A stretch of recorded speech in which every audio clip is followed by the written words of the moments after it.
Stay tuned to the end of the video to hear a little bit about our sponsor, Skillshare. Hello everyone, my name is Emily, and today I'm going to talk about what it was like when my whole family got COVID. So currently there are 4 people and a doggo living in my house right now. It's myself, my husband, Mr. Artful, my oldest biological son, who is 3, we'll call him Beanie, and my youngest biological son, who is 8 months old, and we'll call him Wiggy. I do have an older stepson who is 12, but he lives with his mom and thankfully did not catch COVID from us. Beanie, my 3-year-old, has some issues with his lungs, being a little underdeveloped, and then also having really severe asthma. So until we found this current treatment that he's on, he pretty much always had really bad asthma attacks anytime he got sick. We were in and out of the hospital for like a year and a half until we found a proper treatment. My younger son, Wiggy, who was born last spring, was also born with some pretty serious respiratory complications. And just asthma and general respiratory issues come from both sides of the family, mine and my husband's still struggles regularly with adult asthma. So bad news breathing bears from all sides of the court, just not good. So we were obviously really concerned when the COVID outbreak first happened. We took Beanie out of daycare immediately as per the recommendation of his immunologist, and we went into lockdown. Thankfully, I work from home, and my husband's line of work makes it so that he doesn't really have to interact with customers, hardly ever. The only people he really comes into any contact with are coworkers, but even then he was able to social distance. Not only that, but his work did reinforce protocols set by the CDC for social distancing and mask wearing. They also made sure that no one was going to be sharing tools, making sure that everyone was keeping their work area clean, etc., etc. We used to do several really small grocery trips a week, but we had to dial that back to 1 every 2 to 3 weeks. And when we go out, we'd wear a mask, gloves, hand sanitizer. We'd wipe down the whole cart, like the whole 9. We were being so careful, and we were doing our damnedest to follow the CDC guidelines, and that's why it was such a slap in the face when it all started. My husband came home in the middle of the week and let me know that 2 people at his work had tested positive for COVID, but he reassured me that they were nowhere near his station and that he was going to be taking extra precautions to stay safe at work. And he took those precautions, and a few days went by and everything seemed fine. But then on a Friday, he started complaining of a headache, and that headache just got worse and worse until it was so bad that he was actually physically reacting to it. And if you know my husband, he is, as he says, strong like bull. You know, he doesn't, he's not affected by things like pain because he pretty much regularly experiences pain at his work, gets lots of those really painful blood blisters. He's just kind of used to it. So to see him react to the headache was concerning. And then he got chills, but no fever. He just felt out of it and kind of in a fog. And then 24 hours later, he was fine. He had a bit of a residual headache and still kind of felt out of it, but he was fine. Obviously, when he had first experienced the headache, we were really concerned and nervous because we knew that was one of the first signs of COVID. But because everything resolved itself in 24 hours, we felt maybe it was a sinus infection because all the symptoms seemed to ring true of sinus infections that he had had in the past. So we kind of let it go. He went into work on Monday, and then he called me and let me know several other people had tested positive for COVID, some of them in his same station.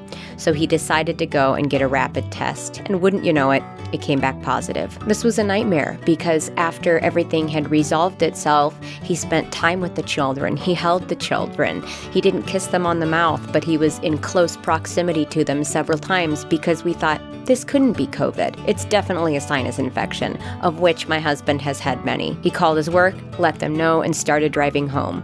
We had decided over the phone that he was going to quarantine himself in the basement in the hopes that the kids did not get the virus. We're very fortunate that we have a basement that is attached to our home, so it is heated, and it has a toilet and a sink down there. When he got home, he went downstairs and he got to work. He set up a futon as a bed. We had an old TV down there that he set up as well. he had his laptop, so he had several things to entertain him. When this happened, it was a few weeks before Christmas, so I let him open a few of his Christmas gifts early. He really likes doing those large Lego sets, especially all the new Star Wars ones, so I had bought him a few of those for Christmas, so he had things other than electronics to keep his mind occupied, because, you know, he was pretty much going to be completely alone down there for 2 weeks. Me and the kids FaceTimed him multiple times a day, and we tried to keep up our normal routine. The only difference was that he couldn't physically be there. He was only there on the phone. My mom had been coming a couple times a week to help with the kids so I could continue to work, but because Mr. Artful had COVID, obviously I put a stop to that right away and told her to get tested. Even though Mr. Artful was feeling better, he did have some weird residual headaches and chills for the next few days. They kind of came and went, but he never spiked a fever and he never felt explicitly sick. He just kind of had these random symptoms. We also didn't really have a reliable way to measure his fatigue because we couldn't tell if he was napping because he was tired or if he was napping because he was bored and there was literally nothing else to do, or if he was tired but for a different reason. Obviously, we have 2 very small children, one of which is incredibly high strung, and we'd pretty much just been going full parent mode for months and months and months with no daycare. So, you know, both of us were pretty tired. So I don't know exactly what level of fatigue was attributed to the COVID specifically. About 5 days in, I started to emotionally relax a little bit. I was like, okay, I feel fine. My kids are acting normal. Obviously, we have not caught COVID until my 3-year-old, who is the high-strung one, started to just randomly fall asleep places. Now, that's normal for most toddlers, right? They kind of just spin themselves out and just wherever they drop, that's where they're napping. But that's not normal for my Beanie. He very begrudgingly goes to nap and to bed. He does it, but he hates it. He will fight being sleepy. If he's sleepy, he will try to run in circles to wake himself back up. He just doesn't fall asleep random places. So immediately I was like, this is not good. This is not normal. But at this point in time, now we know that largely when kids are infected with COVID, they don't show many symptoms and they don't seem to be getting hit as hard as adults are. I'm not saying that kids can't have hard symptoms of COVID, but now we know that kids are definitely carriers of the disease, but they tend to be asymptomatic or they tend to have very few symptoms. So Beanie dropping like a hot stack of rocks when he's playing Legos, that was a big red flag for me. And then he started to complain of headaches and occasional tummy aches. So at that point, I was pretty certain that he had COVID. And before anyone says it, no, I did not take him to get tested. I can't just pack him in the car and take him to a clinic to get tested. Young children need to get tested through their pediatrician. And in the event that I was carrying COVID, he was carrying COVID, or his baby brother was carrying COVID, because remember, I can't do a babysitter. I'd have to lug them all out. I didn't want to expose anyone else. 1. 2, he wasn't feeling well. I didn't feel like loading him into the car and pushing him to do this when he already felt like crap. And 3, in the unlikely event that none of us had COVID, why would we unnecessarily expose ourselves unless it was an emergency? Obviously, if Beanie started having severe complications with breathing, or his albuterol inhaler or his nebulizer wasn't working, obviously I would pack my kids up and go to the emergency room. But he actually never had any respiratory symptoms at all. We were very, very lucky. Like I said before, even though it's more likely that kids will be asymptomatic or only have a few symptoms if they catch COVID, it does not mean that they cannot suffer from more severe symptoms. Kids have died from this. This is a very, very serious disease. Oh, and in case it wasn't clear before, if you're an anti-masker, you can get the up off my channel. Okay, bye. You won't be missed. Thankfully, Beanie only had a handful of symptoms and none of them were related to respiratory issues at all. He had severe fatigue, muscle cramps, headache, tummy aches, loss of appetite, and similarly to his dad, he didn't present with any fever. Of course, I was concerned at how fatigued he was. He literally was just dropping. He'd be playing and then he'd start to lean and then he'd just drop out.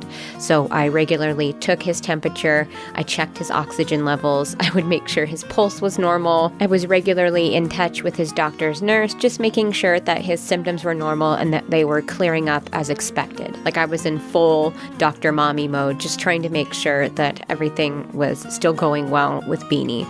but really it was pretty much here and gone. He did still have some residual fatigue and was sleeping longer hours for maybe in total 7 days, but the worst of it was over in about 3 days. Now, obviously, he was doing his absolute best to social distance from his brother. He's a really mature kid and was being super careful not to pick up or kiss his baby brother. But, he's 3. It's going to happen. He's going to make a mistake because just a few days ago, he was allowed to pick up and snuggle and kiss his baby brother. And now I'm telling him all of a sudden that he can't. It's confusing, and I always would understand if he made a mistake. All you can do is stop them, remind them, and comfort them. They don't understand the severity of the situation. Not only that, but we were all under one roof, touching similar things. He's a baby. He puts things in his mouth. I knew in my hardest of hearts there was really no way to perfectly prevent him from catching the virus if my older son had it, and I was right. So one morning I woke up to the monitor going off. My baby, Wiggy, was sneezing again and again and again. And at very first listen, I wasn't totally alarmed because Wiggy is a sneezy baby. He sneezes when he looks at a light. He sneezes when he gets surprised. He sneezes when his nose is tickled. He sneezes when his toes are tickled. He just sneezes, and he sneezes a lot, sometimes up to 7 times. Apparently, it's normal. Some kids are just really reactive to sneezing. And obviously, allergies run in our family, so I wouldn't be surprised if as he gets older, he has allergies and asthma, just like Beanie. But right now, he's a little too young to tell. But still, he's sneezy. It didn't alarm me right away until it happened again less than 2 minutes later. And then all my mom sensors started going off, beep, beep, beep, wee, wee, wee, wee. So I get up, I go in his bedroom, I pick him up, and his eyes and his nose are like Niagara Falls. They are just running, clear liquid. Now, I was a little confused because anytime I'm sick or, the general population is sick, when their nose runs or their eyes run, it tends to be milky or discolored because you've got a bunch of gunk in your body. But this is COVID. I have no idea what's normal, what's abnormal, what have you, what's abnormal but normal for COVID. When I say I've never seen somebody's eyes and nose run so much, never. Like, it was just a constant drip, drip, drip, drip, drip. And he all of a sudden became very hungry, very, very hungry, which I was kind of relieved because I was a little afraid that he was going to get dehydrated. And I was also concerned he would have a loss of appetite because that's what Beanie had. But no, Wiggy was extra hungry. He was also extra, extra crabby. I had a feeling he either had muscle aches or headaches. So I gave him the appropriate amount of Tylenol. I continued to feed him and wipe his nose and his eyes as much as I could. Unfortunately, Wiggy has what I like to call chubby cheek rosacea. He's got these big, cute, chubby cheeks, but they're often really red and irritated and flaky. So I will often put Aquaphor on the eczema to help keep it under control. But because I was wiping his nose and wiping his eyes, that residual moisture and roughness was really, really irritating his eczema. So it became a constant routine of wipe, Aquaphor, wipe, Aquaphor. And of course, he's getting really irritated and frustrated because he doesn't feel well, so he's starting to wiggle and rub his head. So what that does is rub the Aquaphor off and irritate his cheeks all the much more.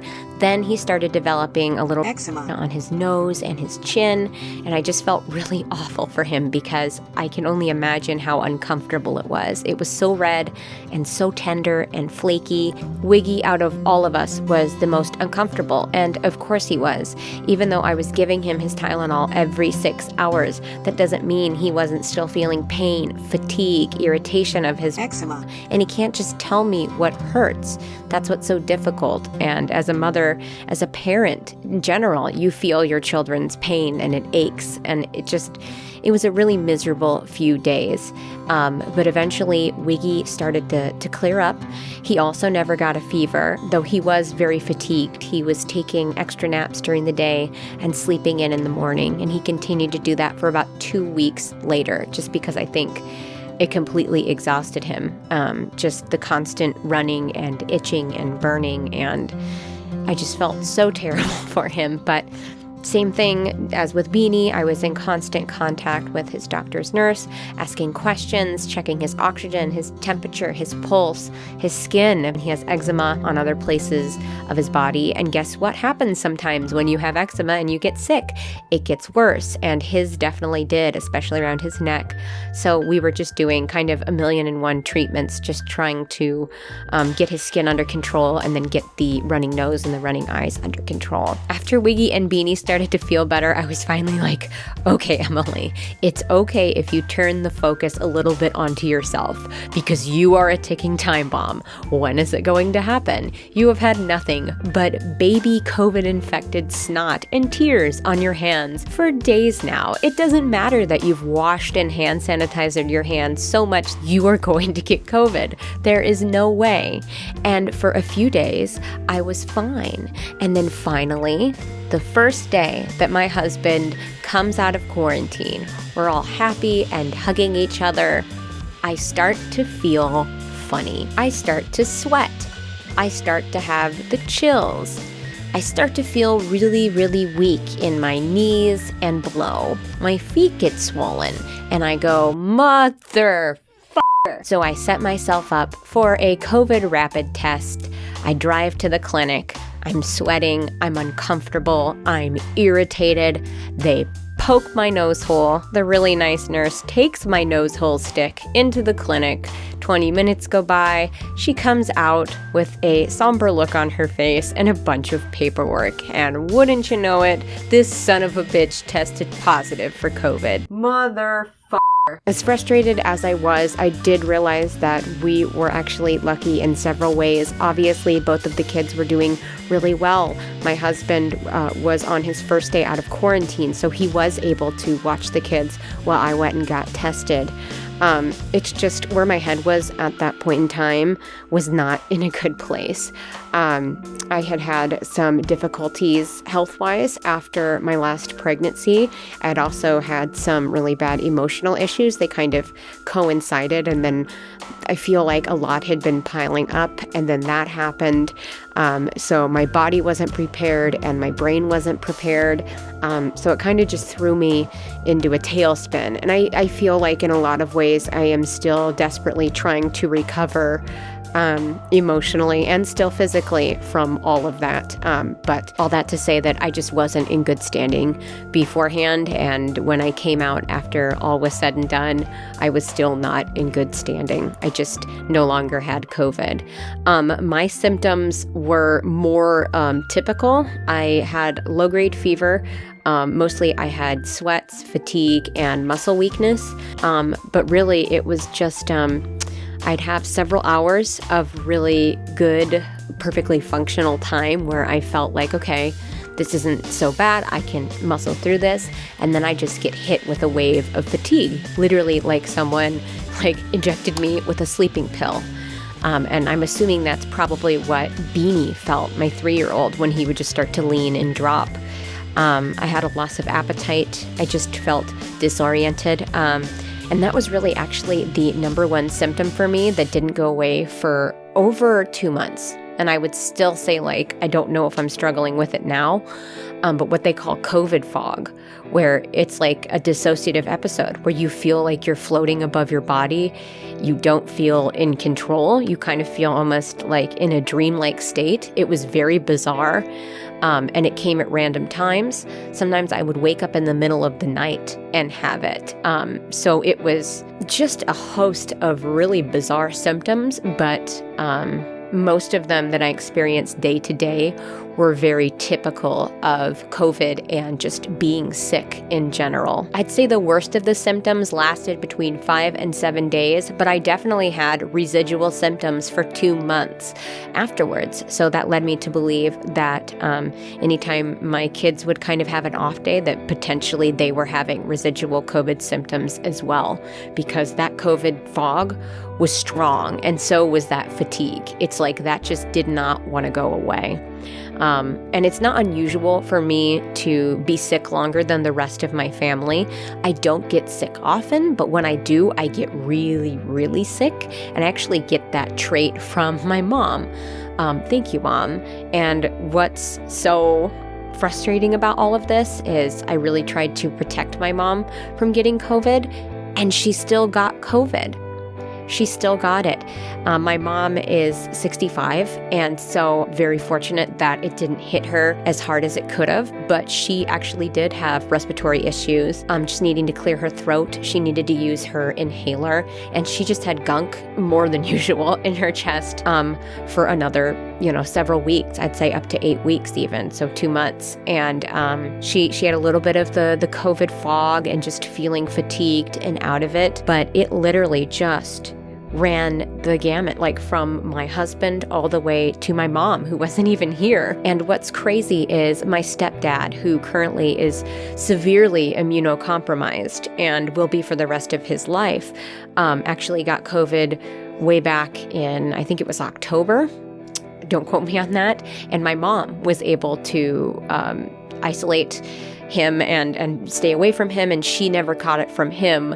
And there's no way to say that she definitely caught it from us, but I'm pretty sure she did, because she did end up coming after the quarantine time was all said and done, and she still caught it. I mean, this virus is just really unpredictable. And if you're sitting here, still an anti-masker listening to this video, or if you're one of those people who thinks COVID's a hoax and you're thinking, oh, well, it barely tapped any of you. Look at the array of totally random symptoms. Just because we didn't get hit with a deadly symptom or a really, really complicated symptom doesn't mean that it's not still super unpredictable and confusing. It's like Russian roulette. My family's experience should not be a comfort to those who think COVID is a hoax. It should frighten them. They shouldn't think, oh, see, they came out of it relatively unscathed. They'll be fine. It didn't affect any two of us the same. It was completely and undeniably unpredictable. And we were lucky enough not to be shot with a bullet that contained a symptom that could have wiped us all out. So make sure to wash your hands, wear a mask, and mind your distance. Thank you guys so much for watching, and don't forget to stay out of trouble. See you guys later.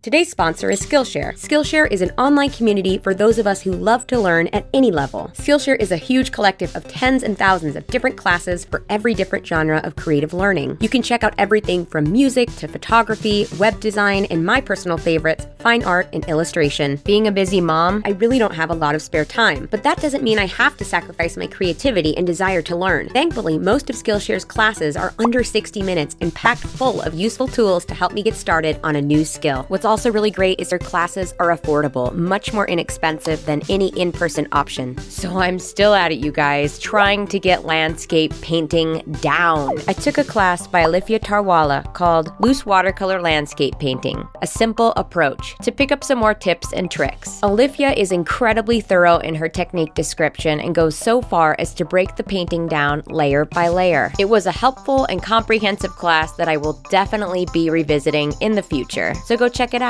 The first 1,000 people that click the link below will get a free trial of Skillshare Premium. Come and start your creative journey today. Explore with Skillshare.